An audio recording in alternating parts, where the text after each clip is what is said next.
minggu depan kita sudah tidak ada perkuliahan begitu ya. Jadi nanti untuk minggu depan akan saya berikan kisi-kisi UTS sekaligus nanti tugas untuk kalian latihan ya sebelum kemudian kita UTS di minggu setelah 2 minggu lagi.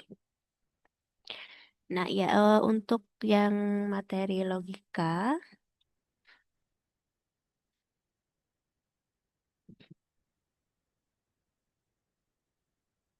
ya untuk hari ini kita akan belajar terkait dengan logika predikat dan kuantor. Terutama ini nanti kita akan mencoba belajar bagaimana melakukan proses konversi ya atau kemudian proses pengubahan kalimat biasa itu menjadi suatu kalimat yang dia menjadi kalimat preposisi begitu. Nah, ini contohnya ini ya. Nah, sebelumnya kita sudah belajar terkait dengan proposisi. Jadi proposisi itu kan kemarin adalah kalimat yang dia bisa bernilai benar atau salah, true or false begitu ya. Jadi kalau kita mau membuat suatu tabel kebenaran, itu kan yang bisa kita masukkan ke dalam tabel kebenaran itu adalah suatu kalimat begitu ya, yang dia bisa punya nilai benar atau salah. Kalau misalkan dia kalimat tanya atau mungkin dia kalimat perintah, itu berarti dia bukan proposisi. Nah, tetapi di sini tidak semua kalimat itu langsung bernilai benar atau salah. Ada yang namanya itu adalah kalimat terbuka atau open sentence. Misal ya, contoh di sini ada suatu kalimat X adalah mahasiswa informatika. Nah, ini kan ada variabel X ya di sini ya. Nah, kita tidak tahu itu siapa X ya. Kita tidak tahu itu siapa X. Jadi di sini ketika kita tidak tahu siapa X, maka kan otomatis kita tidak tahu juga apakah nilai dari kalimat ini itu benar atau salah. Nah, bisa dipahami ya. Kecuali kalau nilai X ini sudah diganti isinya dengan nama mahasiswa atau nama orang tertentu. Ya, misalkan di sini ya, kita beri nilai X itu adalah Budi.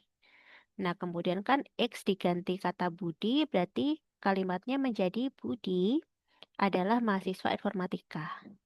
Nah, di sini dia bisa menjadi kalimat proposisi karena nilai X tadi sudah digantikan dengan kata Budi, begitu. Nah, kan tinggal mengecek ya, apakah benar bahwa Budi ini adalah mahasiswa informatika. Kalau iya, berarti kan dia nilainya true. Kalau bukan, berarti nilainya false. Seperti itu ya. Tapi kalau masih bentuk variabel seperti ini dia belum menjadi kalimat proposisi, tapi masih menjadi open sentence. Jadi kita perlu mengisi nilai X ini dengan suatu nilai tertentu begitu ya, supaya dia bisa memiliki nilai benar atau salah. Nah ini ya, jadi inilah yang disebut dengan open sentence tadi. Open sentence itu berarti dia disebut juga sebagai predikat ya. Jadi predikat itu kalimat terbuka yang melibatkan variabel. Jadi contohnya yang saya sampaikan tadi sebelumnya ya di contoh tadi ya yang X adalah mahasiswa informatika. X rajin belajar. Nah, ini adalah predikat begitu ya. Ini nyebutnya predikat atau kalimat terbuka dengan variabel X. Nah, kalau kita ganti nilai X ini dengan misalkan X-nya kita ganti nama Budi. Atau bisa kita ganti nama lain ya, bukan cuma Budi. Misalkan yang di sini ya, mahasiswa di sini yang sudah pasti mahasiswa informatika misalkan ya, misalkan Mas Randi begitu. Ini nanti tinggal diganti ya, X-nya ini dengan eh, Randy begitu. Berarti nanti Randy adalah mahasiswa informatika, berarti nilainya adalah true begitu. Kemudian kalau yang key-nya diganti Randy, misalkan Randy rajin belajar, nilainya true. Nah, nah ini berarti adalah suatu bentuk perubahan ya dari predikat itu menjadi preposisi. Kalau masih ada variabelnya itu berarti disebut predikat, tapi kalau variabelnya sudah diganti dengan nilai tertentu, kalau di sini kan berarti nama orang ya, itu berarti sudah menjadi kalimat proposisi.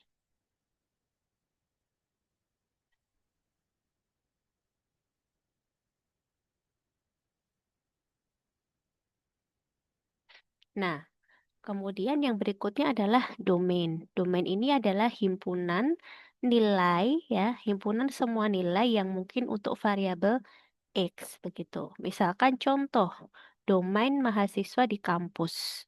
Ya, jadi seluruh nama mahasiswa yang ada di kampus Usahid misalkan. Nah, itu bisa menjadi domain untuk mengisi nilai X. Kalau misalkan nilai X itu diganti dengan domain nama hewan begitu ya. Nggak bisa ya. Karena di sini kan yang namanya mahasiswa itu kan pasti manusia ya. Manusia yang punya nama. Nah, misalkan diganti domainnya itu adalah eh, ayam, kambing, sapi begitu ya. Nggak bisa, tidak memenuhi ini ya, tidak memenuhi kalimat ini. X adalah mahasiswa informatika tidak bisa. Misalkan sapi adalah mahasiswa informatika, begitu ya. Itu tidak bisa ya, kan tidak sesuai konteksnya. Maka domain yang cocok itu adalah nama orang yang dia sedang menempuh studi pendidikan tinggi atau setara lulusan setelah SMA ya, begitu ya. Setara pendidikan tinggi. Nah, berarti nama orang di situ. Nah, ini domain itu. Domain yang bisa mengisi nilai X, yang bisa mengisi nilai X adalah mahasiswa informatika, itu adalah nama-nama orang yang dia itu adalah statusnya sebagai mahasiswa. Walaupun belum tentu dia itu mahasiswa informatika. Kalau dia bukan mahasiswa informatika ya udah ya, tinggal kemudian dia dinyatakan ya tinggal dia dinyatakan sebagai nilainya adalah false. Kalau dia mahasiswa informatika, berarti dia adalah nilainya true begitu.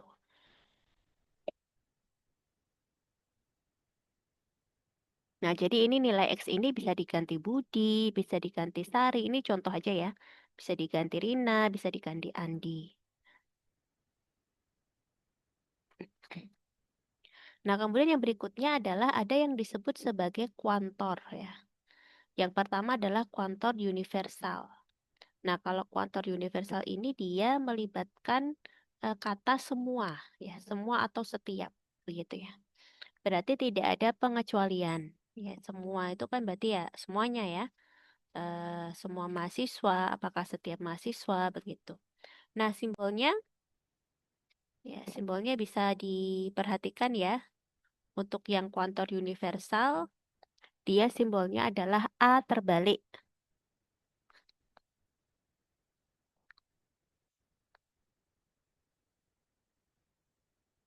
Jadi simbolnya A terbalik ke atas seperti ini ya. Nah, ini membacanya simbol ini adalah semua, begitu ya. Untuk semua atau semua. Dan di sini menyatakan bahwa semua elemen yang ada di dalam domain itu memenuhi sifat yang ditentukan. Nah, misalkan di sini ya, ini ada suatu kalimat begini. Semua mahasiswa informatika rajin, begitu. Nah, berarti kan ini kan sebenarnya ada dua kalimat ya di sini, ada dua preposisi ya di sini ya. Yang pertama adalah preposisi PX atau X adalah mahasiswa informatika dan yang kedua adalah preposisi QX yaitu X adalah mahasiswa yang rajin begitu ya. Sesuai dengan yang sebelumnya ini. Nah, ini. Nah, maka kemudian bisa ditulis dalam logika predikat seperti ini. Jadi ini kuantor universal X dia memenuhi syarat PX. Jika PX maka QX begitu ya. Jadi untuk setiap X, jika X adalah mahasiswa informatika, maka X rajin belajar. Begitu ya.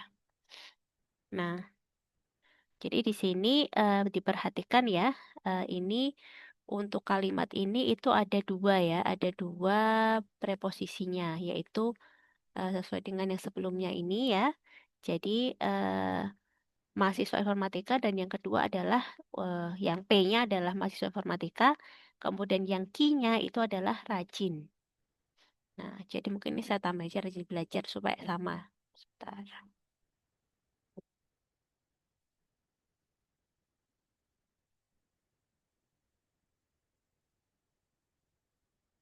Nah, ya. Nah, seperti ini. Oh, sekalian yang sini.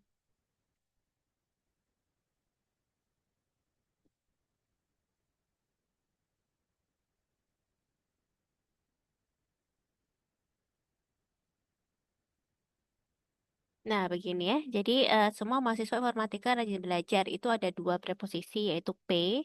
P-nya yang mahasiswa informatika. Kemudian yang Q. Q-nya itu adalah yang rajin belajar ini. Gitu ya. Nah, jadi nanti untuk semua ya. Jadi, kalau misalnya ada tanda A terbalik begini, berarti semua X itu dia memenuhi syarat jika PX maka QX gitu. Nah, ini contohnya misalkan di sini ada suatu tabel yang berisi namanya ada 3 mahasiswa ya, ada Budi, Sari, Rina. Nah, ini dia adalah nama ini ya, nama Budi, Sari, Rina itu adalah untuk menggantikan nilai X begitu. Nah, kemudian eh, dilihat ya dari dari kata ini dari kalimat ini itu kan ada dua preposisi ya. Yang pertama adalah mahasiswa informatika, yang kedua adalah rajin belajar begitu. Nah, supaya kemudian memenuhi logika predikat bahwa untuk setiap X, jika PX maka QX, berarti semuanya itu harus bernilai true atau bernilai benar ya. Jadi misalkan untuk Budi, dia mahasiswa informatika, ya. Rajin belajar, ya. Sari, mahasiswa informatika, ya. Kemudian rajin belajar, ya juga. Kemudian Rina, mahasiswa informatika, kemudian rajin belajar, ya juga. Gitu. Nah, kalau semuanya kemudian sudah memenuhi syarat, maka di sini untuk tabel ini itu sudah memenuhi pernyataan ini, begitu ya.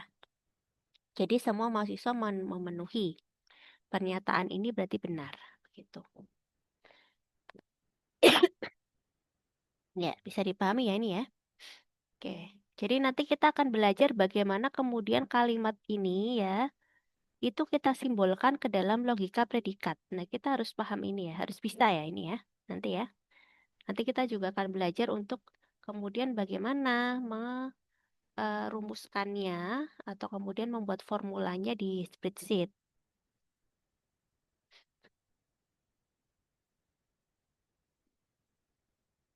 Ya, jadi ini ya, ini diperhatikan begitu ya.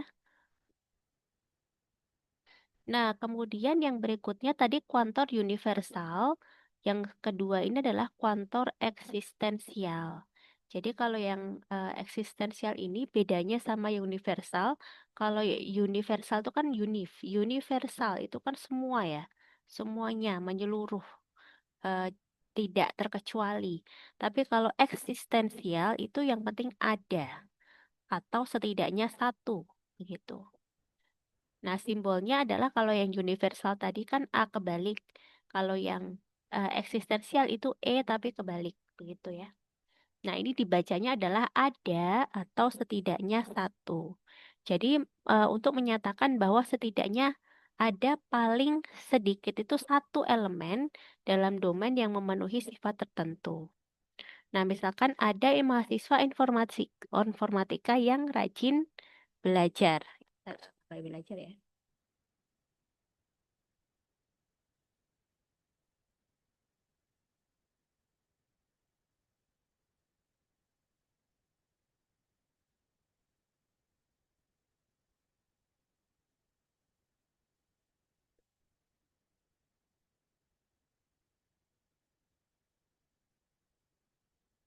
Ya, jadi ini ya.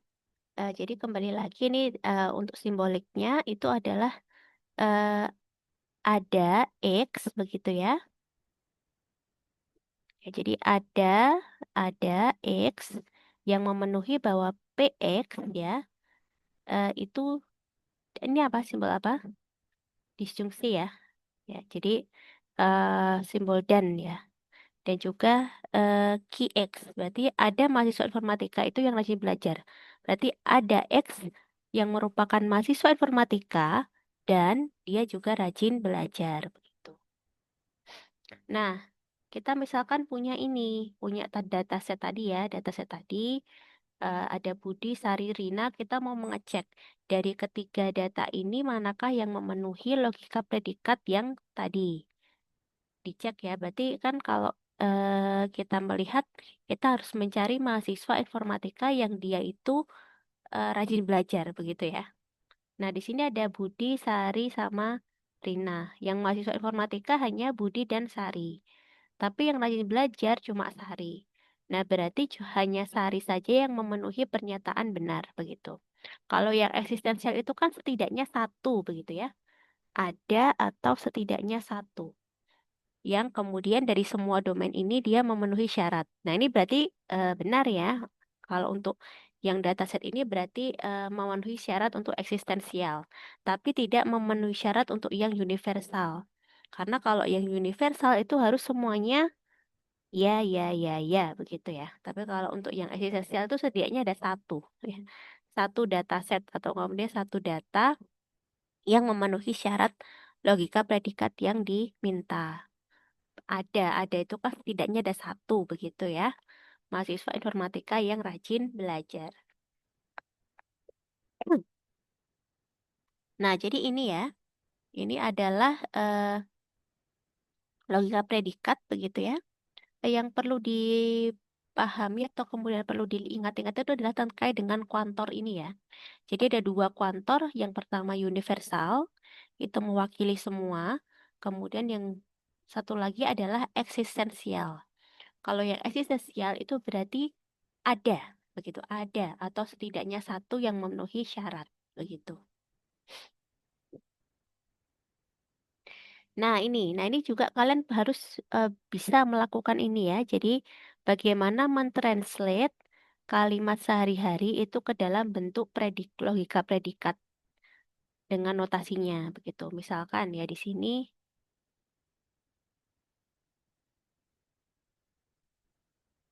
ya misalkan di sini untuk yang kalimat pertama ya. Jadi di sini ada kalimat semua mahasiswa itu rajin begitu ya. Kalau semua berarti pakai apa? Eksistensial atau universal? Kalau semua. Semua itu kan berarti pakai yang universal ya atau A terbalik ini ya.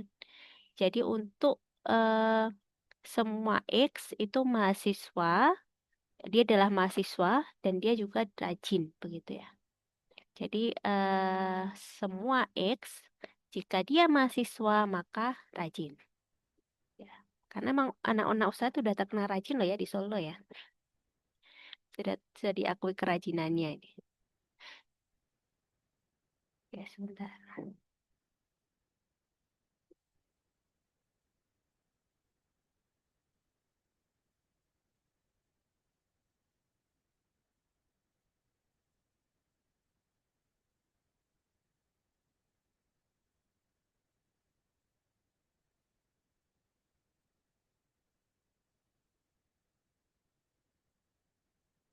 Nah, kemudian yang berikutnya eh, ada mahasiswa itu tidak rajin begitu ya. Kalau ada berarti pakainya eksistensial. Berarti eh, ada X yang dia itu adalah Oke, mahasiswa untuk Kakak Yuki, Kakak Yuki, Kakak dia. Yuki mungkin mau ditanyakan Kakak Yuki atau mau tadi pertanyaan satu juga boleh banget ya Kakak Yuki.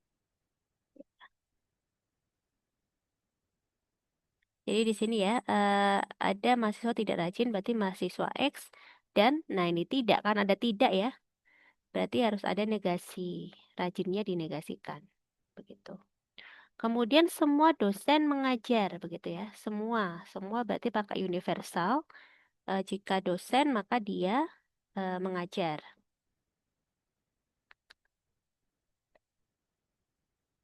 Nah, seperti itu. Kemudian kalau di sini ada lagi ya, ada dosen yang tidak hadir. Berarti ada itu pakai eksistensial, dosen, dan tidak hadir begitu ya. Kemudian semua mahasiswa informatika lulus tepat waktu. Semua berarti pakai universal, mahasiswa informatika, maka tepat waktu. Ya, ini bisa dilihat ya dari simbol notasinya begitu ya. Kalau misalkan pakai eksistensial, itu dia menggunakan dan, begitu ya, menggunakan dan. Kemudian kalau untuk yang semua itu menggunakan jika maka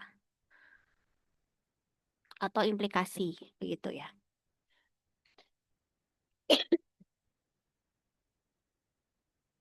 Oke, bisa dilihat ya. Ya, ini harus bisa kalian lakukan ya. Jadi bagaimana mentranslate kalimat seperti ini itu menjadi kalimat yang menggunakan predikat dan notasi seperti itu.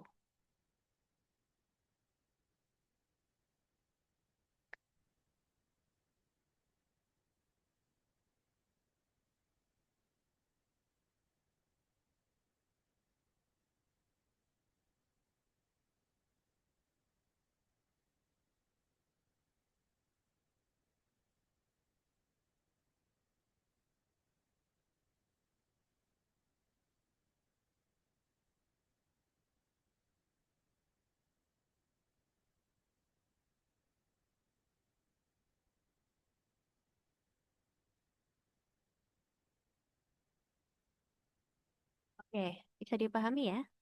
Ini tambahan ya. Jadi tambahan yang perlu diingat adalah universal, eksistensial. Kemudian juga kemarin kan sudah belajar untuk beberapa pembuatan truth table begitu ya, yang melibatkan fungsi disjungsi, konjungsi, implikasi, biimplikasi, kemudian DNF, CNF, kemudian ada Morgan Law. Eh, nah, itu kalian pelajari kembali ya dari pertemuan 1 sampai pertemuan 6. Nanti untuk yang 7 ada tugas untuk mentranslate nanti ya dan juga membuat truth tabelnya. Ya, jadi kalian nanti untuk OTS siapkan spreadsheet ya. Jadi kita nanti pakai spreadsheet. Oke, kita pakai spreadsheet. Ya. Bagi yang belum mengumpulkan tugas yang kemarin, saya masih tunggu untuk segera bisa mengumpulkan tugasnya. Jadi tugasnya jangan sampai kosong.